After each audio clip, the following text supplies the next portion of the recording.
ito po ang beach dito sa Binulasan. Yan. So dito po tayo dumaan sa kalapit na beach resort na AC Resort. Yan po.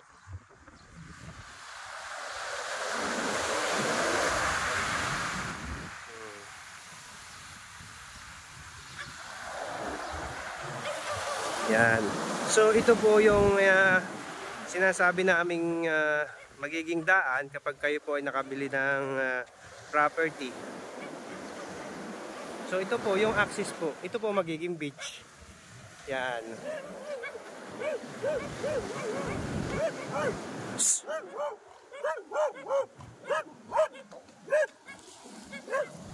Yan. Dito po. Yan po yun. Dito po magkakaroon ng daan, right of way. 4 meters po.